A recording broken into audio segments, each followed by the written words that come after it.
मागील 15 महिने ज्या क्षणाची आपण वाट बघत आहोत की मुलांना अभ्यासिका आणि ग्रंथालय या दोन गोष्टी आज शुभारंभ करतोय आणि योगायोगानं आमचे मार्गदर्शक आणि मागील 12 वर्ष प्रशासकीय सेवेमध्ये एक तप पूर्ण करून म्हणजे नागपूरवरनं राहुरीवरनं आपली पोस्टिंग सोलापूर अक्कलकोट मोहोळवरून सोलापूरला उपायुक्त म्हणून नवीन रुजू झालेले आदरणीय तसं प्राध्यापक तसं आमचे बंधुराज एन के पाटील सर यांची सोलापूर महानगरपालिकेच्या उपायुक्तपदी निवड झाल्याबद्दल आणि भविष्यात त्याचं प्रमोशन मोठ्या पदावर जाण्यासाठी एक नवीन पहाट पुस्तक आणि डॉक्टर बसवलिंग पट्टवदेव यांचं अष्टावरण हे पुस्तक घेऊन आम्हाला या ठिकाणी सुरुवातीला आपण करूया. तर जोरदार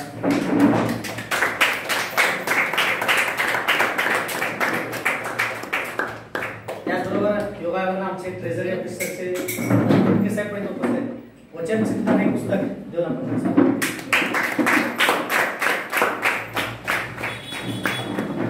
सर ड्रीम फाउंडेशन एक सामाजिक संस्था आहे.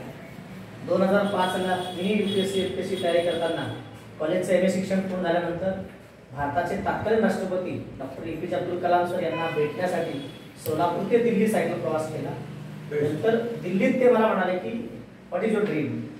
मी म्हणालो sir I want to become IAS officer. ते माझा कान पकडले म्हणजे suppose you want to become officer why you wasting your time. तो 1.5 महिना सायकल का आला. मी म्हणालो सर असं मी युवकांना मोटिवेशन करत आलो तुमचा संदेश देते. अजून 7 वर्ष गेले अजून तुम्ही राष्ट्रपती असेपर्यंत 2020 शाळेत ते आणि मला ते टार्गेट दिले तर मी 2020 शाळा फक्त 2 वर्षात पूर्ण केली आणि साहेबांनी बोलून सन्मान केला दिल्लीत आणि त्यांनी आम्हाला लीड इंडियावरती घेतलं. नंतर मला UPSC MPSC मधून थोडासा वेळ लागला.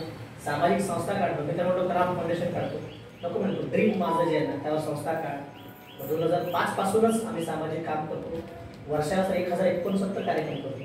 लॉकडाऊनच्या काळामध्ये कम्युनिटी किचनला देखील आम्ही भाजीपाला देतो. मुलांना घेऊन सामाजिक उपक्रम केलो. अन्नपूर्णा योजना सुरू केली. बरेच कार्यक्रम असं स्पर्धा परीक्षा संमेलन घेतो सर 10,000 मुलांसाठी. आमच्या काळात मिळालं नाही चला आहे तर लोकांसाठी करावं हा उद्देश आहे. पर्यावरण सामाजिक शैक्षणिक सगळ्या गोष्टींसाठी पण काम करतो. आणि इथं सर आपल्याकडे मुलं राहतात इथं 2 BHK इथं 2 BHK खाली 1 BHK 7-8 मुलं राहतात निवासी. त्यांना जेवणाची सोय आम्ही करतो आमच्या सोबतच आणि ते मुलं स्वतः अभ्यास करतात ऑनलाईन. इथं असून देखील मुलं ऑनलाईन शिकतात कारण बाहेरचे वक्त इथे येणं शक्य नाही. राजमुद्राचे सर आहेत बाहेरचे अनेक दिग्गज आधी UPSC MPSC पास झालेले देखील लोक आम्हाला ऑनलाईन क्लासेस करतात. भविष्यात हा सगळा गोतावाळा संपल्यानंतर सर म्हटल्याप्रमाणे लॉकडाऊनचं सगळं चित्र संपल्यानंतर डेल्टा सगळ्या संपल्यानंतर आपण अजून चांगल्या मुलांसाठी मार्गदर्शन करू. एक छोटासा पर्यावरण कार्यक्रम आहे.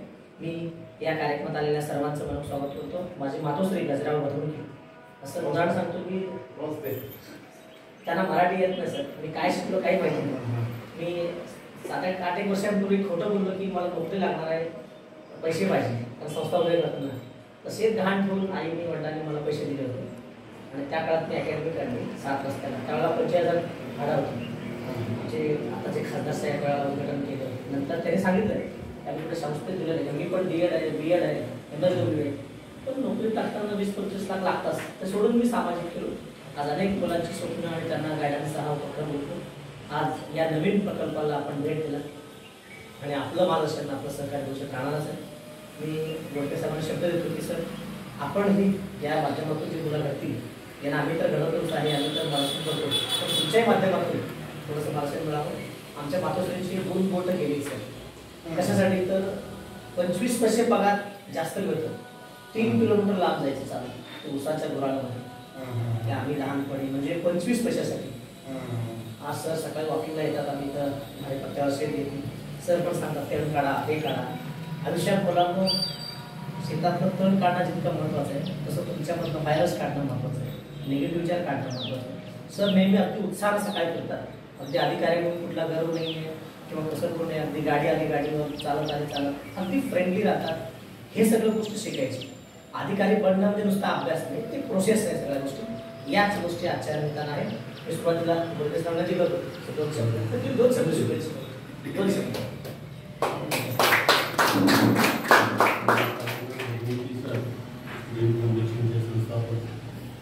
मला आणि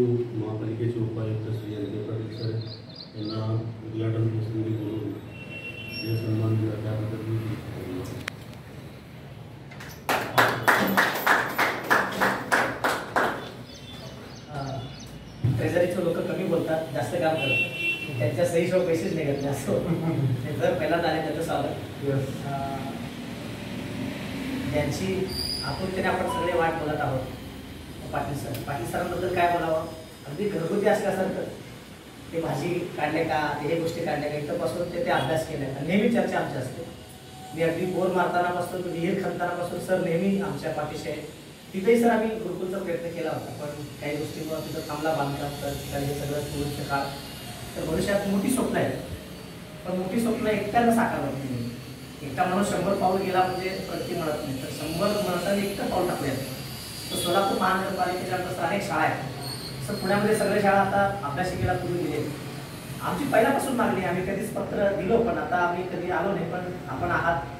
कधी आपली अशी अपेक्षा नाही, पण जे काही चांगलं आहे, जे काही चांगलं करता येईल त्यासाठी आम्हाला असं योगदानासाठी बोलवा. आम्ही नक्की यायला तयार आहोत. महापालिका शाळेमध्ये सर आता ऑनलाईन जसं आपले डिस्ट्रिक्ट आहेत ज्यांनी आता QR कोड काढलेले, महापालिकेच्या शाळेसंदर्भात किंवा महापालिकेच्या आजी माझी विद्यार्थ्यांसाठी 4-5 महापालिका 10वीपर्यंत शाळा असतात. कॅम्पची शाळा आहे किंवा आपल्या जोडबसवणूकची शाळा आहे, ती 10वीपर्यंत आहे. या मुलांसाठी काय चांगलं देता येईल स्कॉलरशिपसाठी आम्ही ड्रीम फाउंडेशन द्यायला तयार आहोत. महापालिकेकडे काही अपेक्षा नाही, कारण तुमच्याकडे माहिती आहे शिक्षण खूप आहे. तर आम्ही आपल्याकडची काही मुलं आहेत, तज्ञ आहेत, रिसोर्स आहे, आमच्याकडे पण काही सिस्टीम आहे, आम्ही पण मदत करू.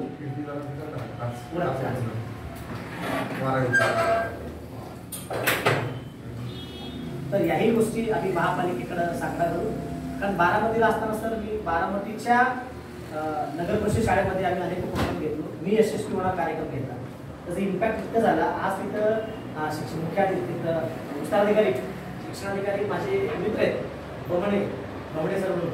इतकं छान त्यांनी काम केलं की सर तिथं आज मुलांना उपक्रम चांगले केले. त्यामुळे महापालिका क्षेत्रामध्ये देखील काय चांगलं करता आले तर आम्हाला ड्रीम फाउंडेशन नक्कीच तुम्ही संधी द्यावी. सरांकडनं काय अपेक्षा करणार काय राजकीय नाही किंवा त्या गोष्टी. आमच्याकडे काही रिसोर्स आहेत, त्या रिसोर्सचा महापालिकेसाठी काय उपयोग करता आला आणि तुम्ही असताना प्रधान असताना अजून तुम्ही हात त्या गोष्टीसाठी आता कोविडच्या काळामध्ये देखील काय अजून चांगलं काम करता आलं कधी तुम्ही आम्हाला हात मारायला. आमचे व्हॉलेंटियर्स आहेत, आम्ही स्वतः आहोत या गोष्टी. आमचे पूर्वज आहेत, आम्ही मोरे सर काय सांगतो आमच्या स्पर्धा परीक्षेचे गुरु आहेत आणि स्टडी सर्कलमध्ये आम्हीही शिकलो आणि सरांनी स्वतःचा आज न्यू स्टडी सर्कल सुरू केलेले आहेत आणि अभ्यासिका लष्कर भागामध्ये आहेत. आम्ही जरी एकाच प्रोफेशनमध्ये असलो तरी मित्र आहोत आणि भविष्यात नक्कीच एक चांगलं काम करायचं आहे. तर सुरुवातीला मी सर्वांचं स्वागत करतो, मोरे सरांचं पण स्वागत करतो आणि पाटील सरांना पण पुढचे काम आहे त्यामुळे विनंती करतो की आम्हाला सर्वांना फास्ट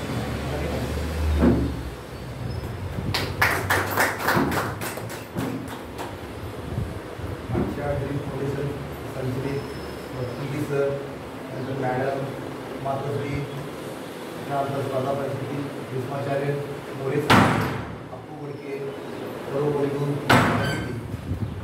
सगळ्यांना मी शाळेत येतो आणि 2 शब्द तुमचे दुसरं काही संधी दिली त्याबद्दल आपलं हे संचालक द्रोणाचार्य या सगळ्याचे सरांना धन्यवाद देतो. आता जनरली आपण सगळं बघतोय सध्या अभ्यास कसं करायचं, ही पुस्तकं वापरायची, त्यासोबतच जी आहे स्पर्धेचं आहे. सध्यावरती कोविडचं वातावरण बघताय त्यासाठी सुदृढ तन आणि मन चांगलं व्यक्तिमत्व सुद्धा घडवणं गरजेचं आहे. त्यासाठी चांगल्या सवयी म्हणजे बनवणं गरजेचं आहे. त्यासाठी योगासन असेल, विपश्यनेमधलं आनापान असेल किंवा खेळ असतील, व्यायाम असेल, त्यासोबत चांगलं काही वाचन असेल याला सुद्धा प्राधान्य द्यायला पाहिजे. आता तुम्ही काही छोटे सुद्धा आहेत, तुम्ही काही हायस्कूल असाल, ज्युनियर कॉलेज असताल, आता दिवसा अभ्यास करणारे सुद्धा काही आहेत, तुम्ही ग्रॅज्युएट आहेतच ऑलरेडी. त्यानंतर पोलीस सरांनी तुम्हाला सगळं चांगलं शिकवलं असेलच. एक चांगलं अभ्यासिका त्यांनी केलेली आहे, चांगले हवेची मस्त फ्लॅट आहे. तुम्हाला काही विद्यार्थ्यांना म्हणजे तिथं राहण्याचं जेवणाची व्यवस्था केलेली आहे. चांगली पुस्तक आहे. फक्त आता कसं चांगलं सगळं स्वयंपाक आहे, ते फक्त कसं खायचं आणि कसं पचवायचं यावर तुम्ही लक्ष द्यायला पाहिजे. त्यासाठी प्रथम मी सांगितल्याप्रमाणे की व्यक्तिमत्व विकास करून घ्यायला पाहिजे. एक वैदिक विचार करणं, कृती करणं, नियोजन करणं हे अभ्यासाचं असेल किंवा कुठल्याही गोष्टीचं असेल आणि ते कृतीत आणणं खूप गरजेचं आहे. आता कसं आहे, अलीकडं म्हणजे सिलेबस बदललेला आहे, परीक्षेचा पॅटर्न बदललेला आहे. त्यामध्ये तुम्हाला त्याचं मार्गदर्शन केलेलं असेलच. आता सरांनी ते सांगितलं असेल तुम्हाला, ते इकडचं काही मला माहीत नाही, पण तुम्हाला एवढंच आहे म्हणणं आहे तुम्हाला सर्व म्हणजे ते राहू दे का ओपन सर्व कवर पडत आहे का आपलं जे अभ्यासक्रम जे आहे, अभ्यासक्रम व्यवस्थित पाहून घेणे. त्यानंतर त्याप्रमाणे पुस्तकं आपल्याकडे आहेत. काही तुम्ही स्वतःसुद्धा काही पुस्तकं मासिक खरेदी करू शकता. रोज एक दोन पेपर वाचू शकता. एक मराठी चांगलं, इंग्लिश आठवड्यातून एक जरी पेपर जरी लावला तरी ते वाचलं, 8 दिवस जरी वाचलं तिथं वागा तरी तुमचं इंग्लिशसुद्धा चांगलं होईल. नंतर मराठी व्याकरण आहे, व्याकरणावर सुद्धा चांगलं प्रमाण पाहिजे. आणि अंकगणित आहे, अंकगणिताशिवाय काहीच पर्याय नाही. एक असंच बेस आहे. अंकगणित म्हणा, इंग्लिश मराठी ग्रामर म्हणा, त्यानंतर जे बेसिक विज्ञान आहे, आता 5वी ते 12वीपर्यंतचं जे विज्ञान आहे ते चांगलं, त्यातले जे कन्सेप्ट आहेत ते सगळं समजावून घेणं गरजेचं आहे. आणि जास्तीत जास्त परीक्षेला सिलेबस हेच राहतं. कुठलं 5वी ते 12वीपर्यंत सायन्स, इतिहास, भूगोल, ग्रामर, अरिथमॅटिक हे राहतं. त्यानंतर आपण चालू घडामोडीचं एक सेक्शन असतो, ते सुद्धा आपण करायला पाहिजे. कसं करायला पाहिजे, वर्तमानपत्र वाचायला पाहिजे, मासिकं असतात, त्यानंतर इंटरनेटवर सर्चिंग करायला पाहिजे. त्यानंतर चांगल्या नामवंत जे लेखक आहेत त्यांची पुस्तकं आहेत आणि ते जे आहे ते आपण अपडेट करायला पाहिजे वेळोवेळी. आता सरांना हे सांगतो की आपली पुस्तकं चांगला संग्रह आपल्याकडे आहे. आता ते पुस्तकं थोडं नवीन पुस्तकं, नवीनमध्ये नवीन पाऊल करायला पाहिजे, जेणेकरून कसं बरेच अमेंडमेंट झालेले असतात, बराच डाटा असतो. नवीन जर घेतलं तर म्हणजे अध्यापन करणाऱ्याला आणि अध्ययन करणाऱ्या दोघांनाही चांगलं उपयोगी होईल. त्यानंतर दुसरं महत्त्वाचं म्हणजे काय, अभ्यास करण्याची पद्धत कशी असते. अभ्यास करायचं म्हणून करायचं नाही, अभ्यास म्हणजे आनंद म्हणून अभ्यास करायचा आहे. अभ्यास करताना एखादं पुस्तक आहे, एखादा कन्सेप्ट आहे, ते मी लक्षात ठेवणारच म्हणून जर असं केलं तर ते लक्षात राहणार नाही. त्यामुळं अभ्यास करताना एखादा कार्य खूप इझिली म्हणजे प्रयस्थ माणूस म्हणून असं वाचायला पाहिजे, विदाऊट टेन्शन वाचायला पाहिजे. जेवढं विदाऊट टेन्शन तुम्ही वाचाल तेवढं ते चांगलं जास्त लक्षात राहणार. आणि जेवढं तुम्ही त्याला हे करताल, हे लक्षात ठेवतो, पाठ करतो आणि ते लवकर तुमचं मेमरीतून जाणार. त्यामुळे कसं कुठलंही हे जे आहे अभ्यास करताना विना टेन्शन करायला पाहिजे, एक प्रयस्थ तटस्थ म्हणून करायला पाहिजे. जसं ते आनापान साधना जे आहे, आम्ही तर रोज चांगलं केलं की मनावर ताबा राहतो आणि मन एकाग्र होते. आणि ती साधना तुम्ही सगळ्यांनी करावी, त्याचंही मी सांगतो म्हणजे कसं करायचं असं मी सांगतोच. अशा पद्धतीनं तुम्ही चांगला अभ्यास करावा लागेल. आता पेपर वाचन वगैरे करून जे लिटर जे असतात, वयाचे असतात, त्या आर्थिक घडामोडी, राजकीय घडामोडी, क्रीडा घडामोडी, आंतरराष्ट्रीय घडामोडी, अर्थशास्त्र म्हणा किंवा राजकीय घडामोडी असतील, विज्ञानाच्या घडामोडी असतील किंवा जागतिक वर्ल्ड म्हणजे हे असतील, जागतिक स्पर्धा, वेगवेगळे शिक्षण जे आहेत तुमच्याकडे, विज्ञान असेल, विज्ञानासाठी अलीकडे तुमचं पुस्तक काय त्यात दीपस्तंभ आहे ना, तसे प्रकाशांचं अगोदर होतं ते पुस्तक आहे. आणि ते बेसिक पुस्तकं आहेत तुमची 5वी ते 12वी परीक्षे म्हणजे 10वी परीक्षे 12वी पर्यंत वेगवेगळे हे होते ना जरा.